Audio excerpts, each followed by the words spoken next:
चल। अरे महाराज जी हम नहीं घी कैले कुछ तो हमरा के काहे लोग डिस्टर्ब करत तनी हवलदार साहब गंदा गंदा गाना गावत रहला ए महाराज लोग देखला से लागत हम गंदा गाना गाए हम ना गावत रहनिया। अच्छा गंदा गाने पे तुम्हारे मुंह पे लिखा रहेगा? नहीं मुंह पे नहीं लिखा रहे तब तभी भजने शुरू कैले रहनिया तले लपड़ थप्पड़ अपने में कह ले मार हो गई है ओकरा बाद लपड़ थप्पड़ करके भाग गईले है हम जब रहनी है तो वो गईले है पकड़ ले हमरे। अरे शिकायत तो आई थी तुम गंदा गाना गा रहे थे। हम गंदा गाना नहीं गा रहे थे वो लोग कह रहे थे कि गंदा गाना गाओ गाओ। अब पता नहीं गाए हो कि नहीं गाए हो, शिकायत तो आई थी कि गंदा गाने की वजह से मार हुआ है। गंदे गाने के फरमाइश कर रहा था ना। हाँ। तुम गाए होगे। हमको गंदा गाना हम कहाँ गए तब तभी भजन चालू किए थे ऐसा ही उधर से कौन दो हमको गाड़ी दे दिया। गाड़ी दे दिया? झूठ बोल रहा है बुढ़वा। हमको भी लग रहा है झूठ बोल रहा है। गंदा गाना गा रहा था। नहीं साहब नहीं साहब उधर से ना भी हम अभी तो भजन चालू किए थे तो बोला गया ये सब नहीं चलेगा। ढोड़ी चटना ये भजन है। अरे राम राम भजन है ये। थोड़ा ही हम गा रहे थे हम तो अभी भजन चालू किए थे तो ऐसे वो सब हुड़दंग कर दिया कि ये सब नहीं चलेगा भजन वाला नहीं। अरे इसी गाने पे शिकायत आई है जो अभी ये गाया है। पता नहीं क्या ढोड़ी पता नहीं क्या गाया है। ढोड़ी चटना वाला तो पता हम नहीं जानते सर हम इसमें कम तन को दोस्ती नहीं हमको नहीं आता है वो गाना। हवलदार इसको बंद करो। गाया है कि नहीं गाया है ये तो जांच का विषय है। इसको बंद करो पहले जांच होगी उसके बाद इसको देखा जाएगा। बंद करो इसको तुरंत रखो यहाँ पे रखो। हारमोनिया यहाँ रख दे। हाँ रखो यहाँ। आपको संगीत सीखना होगा तो बताइएगा सर। यहाँ संगीत सीखने के लिए बैठे हैं। पता नहीं कहाँ कहाँ से चले जाते हैं सब। चलो चप्पड़ करो तो मार खाओगे। नहीं कहाँ चप्पड़ कर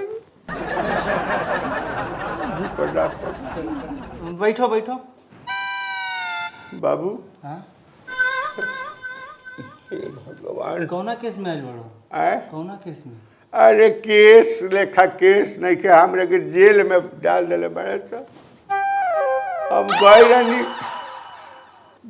प्रोग्राम रहे। हाँ। प्रोग्राम में गए रहनी गाना गावे तभी तो भजने करत रहनी। अच्छा सिंगर है वो? हाँ सिंगरे बुझी अभी तो भजने करत रहनी तले ले उन्हें उत्पात कर दिला कि भजन ना चाहिए हम कह रहे भजन के बाद फिर आउ सुनाए तू लोग के गाना। अभी हारमोनिया पर चलुए कैले रहनी तले ले पता ना कैसे मार कर ले आपस में मार कर ले सब ओकरा बाद सब भाग गए सब मार करके पुलिस हम ही बच गए। एगो गाना सुनाओ बढ़िया गाना सुनाओ एगो तन मन मिजाज टाइट हो हे एथी में का गाना सुनाई मुंह से निकली जेल में बताई हमरे के डाल दिले बड़े से। सुनो सुनो जानत हो? हाँ 3 गो मर्डर केस बा ऊपर तेरा पर। हाँ 3 गो मर्डर केस। 3 गो। अरे माई चाहत रहो चौथा हो जाओ। चौथा केकर करबो तुहार। अरे माई रे बाप ए दरोगा जी गाना सुनाओ गाना। कहा तरीके हमरा के में से हटा दे दरोगा जी। ना गाना सुनाओ गाना सुनाओ। गाना सुनाई? हाँ सुनाओ गाना। देखिए हम गाना गाई ले हैं हमरा हारमोनिया चाहेला तब गाइले ऐसे कैसे हम गाना सुने। हारमोनिया चाहिए हारमोनिये पर गाइले। हाँ तो ये थाना में हारमोनिया कहाँ से लाई? हारमोनिया तो हमर पकड़ाइल बाटे वो दरोगा अच्छा, आइल बाटे? पकड़ाइल बाटे वो पकड़ा के मतलब आइल बा थाना में? हारमोनिया संगे नु हमरा के ले ले सा हारमोनिया के संगे ही तो मंगा दी। हारमोनिया रही तो हम लोग के गाना सुना दे। हवलदार। हाँ साहब हारमोनिया ले आओ। ये चला है आवता हवलदारो साहेबे कहते रखो यहाँ रखो साहेब। ली पकड़ी महाराज साहब चल निकल चली सुनाई तरी। अच्छा आओ बैठो थोड़ा उन्हें आओ।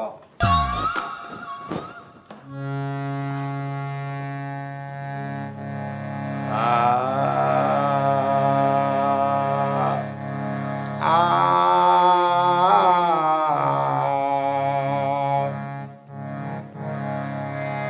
जग में भजन आए का कहानी सुनाओ के ये जो भजन गाओ तनी भजन करी सुनाओ के ना हाँ भजन ना ढोड़ी वाला लगाओ ढोड़ी वाला मैं कभी चौथा लगाए अरे भाई हम कौन कहाँ फंस गए रे भैया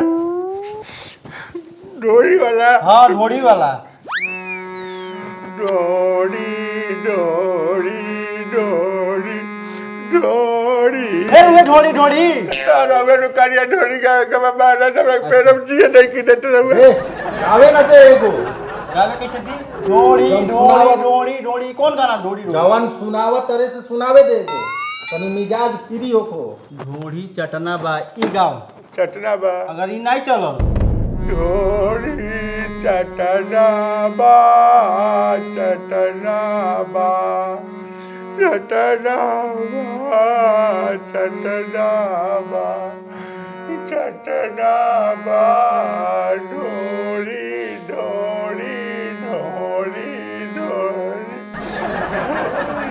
डोरी डोरी सुमिरन कर ले चटना बा चटना बा चटना बा रवे रुकानी हमारा सब क्या करी सिंगर हो ना सिंगर गाना नहीं क्या हो हम लोग सब ना आवेला हमरा भजन भाव आवेला ये अरे सब क्या इनका जी आवेला से गावे दे लेके आओ हुजन चौकिया छोड़ लेके आओ कभी ना बाबू लेके आओ ना बाबू गईबा ना हाँ गए हाँ तो गाओ बैठो गए गाओ हे भगवान फेरा में पड़ला पर बुहे कलयुग में अच्छा आदमी के गुजारा नहीं के प्रभु बतावे जब फेरा में पड़ल बानी कहता कि 3 गो कोयले बानी चौथा में तारे नंबर बा हमार कैसे नंबर बा हे भगवान लाज बचावा प्रभु जी साहब साहब प्रणाम प्रणाम साहब खुश रहो कौन हो हम फेंकू के मेहरारू हैं साहब हमार मेहरारू ही है साहेब हमार मेहरारू ही है मुंह के अंदर तो बोलो क्या बात है ए, ए साहब अरे रोरा बुझात नहीं के हो बूढ़ आदमी के लिए के रोरा जेली में बंद कर देले बानी अरे वो बूढ़ा है वो बूढ़ा दिख रहा है तुमको गंदा गाना गया है वो अरे साहब वहाँ के कब आज ले गांदा के गाड़ी ना दिहनी वहाँ के गंदा गाना का गाई वहाँ के कीर्तन भजन करे वाला आदमी अरे जे गाना गावता जे रिलीज करता ओकरा के तरह पकड़ते नहीं की ना, ना। हमरा बुढ़ऊ के लेके हेजा बंद कर देले बानी ओकरा के तो अपना जलसा में बोला के आ इज्जत बढ़ावाता लोग ये दरोगा जी की यहाँ आई रहे बाप रे बाप गंदा गंदा गाना गाओ अब बताइए हमार बुढ़ऊ गई रही कीर्तन भजन करे वही 2-4 गो लड़का जबरदस्ती के करे लगना हसन कि नहीं हई गाना वहाँ का ना गौनी हो तो वही से वो मारा पीटी हो गया रौरा लेके हिजा बंद कर देनी हो तो आप लोग मुकदमा किए हैं इस पे यहाँ के गाना गावत तनी गंदा हम जे तो- गावत ओकरा के तरह कहते नहीं खी भजन गाओ तो मुझे तो रुकवा दिले